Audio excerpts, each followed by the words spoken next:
দর্শক যুক্ত হয়েছেন মানব জমিন এই মুহূর্তে রাজু ভাস্কর্য থেকে যুক্ত করেছি এবং জানেন যে ডাকসু 21 অক্টোবর পর্যন্ত স্থগিতের রায় দিয়েছে হাইকোর্ট এবং সেই রায়ের পরেই কিন্তু দেখলাম যে শিক্ষার্থীরা বিক্ষোভে ফেটে পড়েছেন এবং যারা ডাকসু নির্বাচনে অংশগ্রহণ করবেন এবং যারা ডাকসু নির্বাচন ঘিরে সকল প্রস্তুতি তারা সম্পন্ন করেছেন তাদের ভেতরেই কিন্তু একটি বিক্ষোভ কাজ করছে এবং আমরা দেখছি যে বিভিন্ন প্যানেল থেকে যারা রয়েছেন তারা কিন্তু এই রাজু ভাস্কর্য এই মুহূর্তে তারা বিক্ষোভ করছেন এবং ক্যাম্পাসের বিভিন্ন জায়গায় কিন্তু তারা এই বিক্ষোভটি এই মুহূর্তে করছেন।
প্রতিযোগিতায় নামছে কে কয়জন ছাত্রলীগকে পুনর্বাসন করবে এই প্রতিযোগিতায় নামছে এবং এই বড় দলগুলো ডাকসু চায় না।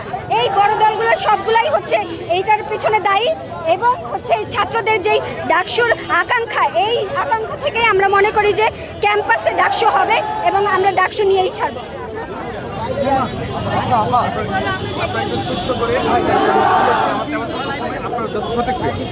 আমরা বলতে চাই যে এখানে ডাকসু 9 তারিখেই হতে হবে এবং যে কোনো মূল্যে ডাকসু নির্ধারিত সময় নির্ধারিত টাইমে হইতে হবে। যদি কোনোভাবে কোনো ধরনের ষড়যন্ত্র এখানে ডাকসুকে ঘিরে তৈরি হয় এই ঢাকা বিশ্ববিদ্যালয়ের শিক্ষার্থীবৃন্দ আমরা কিন্তু মানব না। আপনারা জানেন যে এখানে এই ডাকসু নির্বাচনে প্রায় 1000-এর উপরে 1200-র মতো কিন্তু প্রার্থী আছে। এই 1200 প্রার্থী যদি একসাথে নির্বাচনের দাবিতে হচ্ছে এখানে আন্দোলন শুরু করে তাহলে কিন্তু এখানে নানান ধরনের অস্থিতিশীলতা তৈরি হবে। আমরা কিন্তু চাই না যে নির্বাচনকে ঘিরে কোনো ধরনের অস্থিতিশীলতা তৈরি হোক। এতদিন পর্যন্ত শান্তিপূর্ণভাবে উৎসবমুখর পরিবেশে কিন্তু আমরা প্রচারণা করছিলাম। আজকের দিনটাতে হুট করে যখন একটা হাইকোর্টের নির্দেশনা আসলো আমাদের অনেক প্রার্থী যাদের মধ্যে কিন্তু মনোবল ভেঙে গেছে, ভোটারদের মধ্যে কনফিউশন ক্রিয়েট হয়েছে। এই যে ডাকসুকে নিয়ে দিনের পর দিন একবার হচ্ছে এক দিন এক টালবাহানা শুরু হয়, এটার মাধ্যমে কিন্তু আমরা যে প্রার্থীরা আছি আজকে মিছিলের মাধ্যমে স্লোগানের মাধ্যমে আমরা সরকারকে হুঁশিয়ারি দিতে চাই কোনো ব্যাকডোরের ষড়যন্ত্র আমরা মেনে নিব না। দরজার আড়ালে কোনো পক্ষের সাথে কোনো ধরনের ষড়যন্ত্র আমরা ঢাকা বিশ্ববিদ্যালয়ের শিক্ষার্থীরা মেনে নিব না।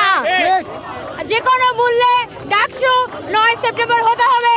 ডাকসু আমাদের শিক্ষার্থীদের প্রতিষ্ঠান, শিক্ষার্থীদের কল্যাণের জন্য প্রতিষ্ঠান।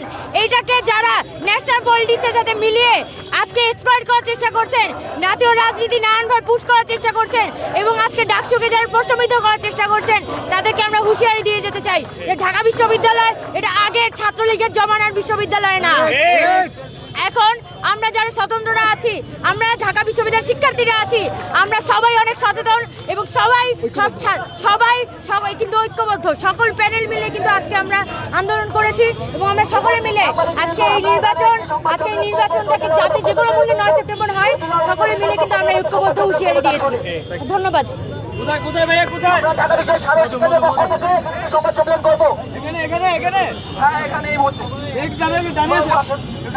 দর্শক ঢাকা বিশ্ববিদ্যালয় সাধারণ শিক্ষার্থীদের পক্ষ থেকে কিন্তু এই হাইকোর্টের রায় প্রেক্ষিতে যেই প্রতিক্রিয়া, সেই প্রতিক্রিয়া নিয়ে কিন্তু সংবাদ সম্মেলন করবেন ঢাকা বিশ্ববিদ্যালয়ের সাধারণ শিক্ষার্থীরা। এবং ঠিক সেই সংবাদ সম্মেলন থেকেই কিন্তু আপনাদেরকে যুক্ত করছি। এবং আমরা দেখছি যে বিভিন্ন প্যানেল থেকে যারা রয়েছেন, ডাকসু নির্বাচনে যারা অংশগ্রহণ করার কথা ছিল এবং ডাকসু নির্বাচন ঘিরে যেই প্রস্তুতিগুলো হয়েছিল, সেই প্রস্তুতিগুলো কিন্তু একেবারে হাইকোর্টের যে রায়টি রয়েছে সেই রায়টি প্রতিক্রিয়ায় কিন্তু শিক্ষার্থীরা ঠিক এই মুহূর্তে বিক্ষোভ করছেন রাজু ভাস্কর্যের ঠিক সামনেই। দর্শক, যে সংবাদ সম্মেলনটির কথা বলছিলাম, সেই সংবাদ সম্মেলনটি ঠিক এই মুহূর্তে অনুষ্ঠিত হতে যাচ্ছে। আমাদের ডাকসু স্থগিত করেছে, তাই ঢাকা বিশ্ববিদ্যালয়ের শিক্ষার্থীরা সরাসরি মাঠে নেমে যায়। এবং আমরা যে হাইকোর্টকে দেখেছি এর আগে, এই হাইকোর্টের রায় আগেও মানি নাই, আমরা এখনো মানবো না। ডাকসু নিয়ে কোনো ষড়যন্ত্র আমরা কোনো টাকা করতে দিব না। আমরা আমাদের ডাকসু 9 তারিখে চাই। এবং আজকের এই যে হাইকোর্টের রায় প্রেক্ষিতে এখন আমাদের মাঝে বক্তৃতা রাখবেন ডক্টর শহীদুল্লাহ আলের মাজেদুর রহমান মাজেদ। ডাকসু আমাদের গণতান্ত্রিক অধিকার। ডাকসু আমরা যে গণতান্ত্রিক রূপান্তরের মধ্য দিয়ে 5 আগস্টের পরে যাচ্ছি, তার প্রথম পদক্ষেপ ছিল ডাকসু। ডাকসু বন্ধের পায়তারা আমরা দেখতে পাচ্ছি।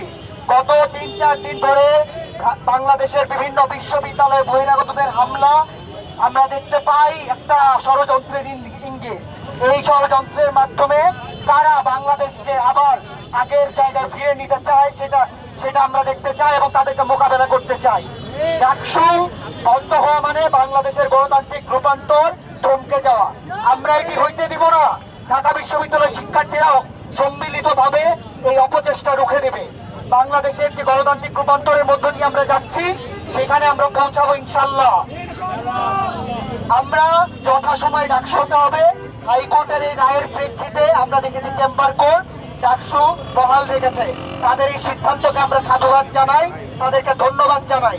যদি এই 9 তারিখের আগে আবার ডাকসু বন্ধের কোনো পায়তারা কেউ করে, ঢাকা বিশ্ববিদ্যালয়ের শিক্ষার্থীরা সম্মিলিত ভাবে তাদেরকে রুখে দেবে ইনশাল্লাহ।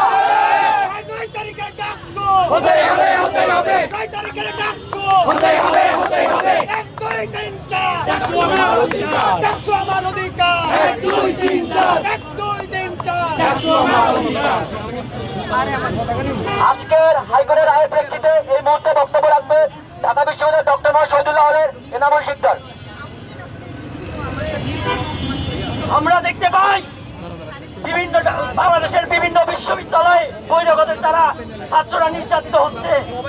জুলাই আন্দোলনে গণতন্ত্রের যে পুনরুদ্ধার তারা ছাত্ররাই করেছে। এই ছাত্রদের নিরাপত্তা দিতে বর্তমান সরকার ব্যর্থ। এই বর্তমান সরকার ছাত্রদের নিরাপত্তা দিতে পারছে না। ডাকসু আমাদের অধিকার, ডাকসু আমাদের গণতন্ত্রের অধিকার। ঢাকা বিশ্ববিদ্যালয়ের শিক্ষার্থীরা এই অধিকারকে রক্ষায় সর্বদা রাজপথে থাকবে। ডাকসু একটা গণতান্ত্রিক চর্চা। এই ডাকসু নিয়ে যে কোনো ধরনের পাঞ্চাল আমরা কখনো মানব না। আমাদের 24-এর আন্দোলনের পরে আমাদের যে বুদ্ধি বিবেক স্বাধীনতা চর্চার যে নতুন মাত্রা যোগ হয়েছে, সেই নতুন মাত্রার সাথে আমরা বাংলাদেশকে নতুনভাবে গণতান্ত্রিক ধারায় করতে চাই। এবং ঢাকা বিশ্ববিদ্যালয়ে এই 9 তারিখে ডাকসু হতেই হবে, হতেই হবে। আজকের এই পরিস্থিতি থেকে আমরা ষড়যন্ত্রকারীদেরকে একটি হুঁশিয়ারি বার্তা দিতে চাই। আপনারা দেখেছেন আজকে আপনারা যে ষড়যন্ত্র করেছেন, সেই ষড়যন্ত্র কিন্তু 10 মিনিট টিকে নাই। আমরা স্পষ্টভাবে বলতে চাই, 9 তারিখের আগে যদি ডাকসু নিয়ে কোনো রকম ষড়যন্ত্র করা হয়, আমরা সম্মিলিতভাবে আজকের মতো করে প্রতিবাদ জানাবো এবং আমরা ওই রায় মানবো না। এ পর্যায়ে ঢাকা বিশ্ববিদ্যালয়ের শিক্ষার্থী আমির হোসেন আজকের এই পরিস্থিতিতে বক্তব্য রাখবেন। আপনারা দেখতে পাচ্ছেন যে যখন ডাকসুর তফসিল ঘোষণা করা হলো, তখন নারীদের জন্য দর্শক, যুক্ত করেছিলাম রাজু ভাস্কর্য থেকে। এই মুহূর্তে দেখছেন যে শিক্ষার্থীরা কিন্তু বিক্ষোভ করছেন, প্রতিবাদ করছেন। আবারও নতুন তথ্য নিয়ে আপনাদের সাথে যুক্ত হবে। সেই পর্যন্ত যুক্ত থাকবেন আমাদের সাথে। বন্ধ করে রাখা হয়েছে যাতে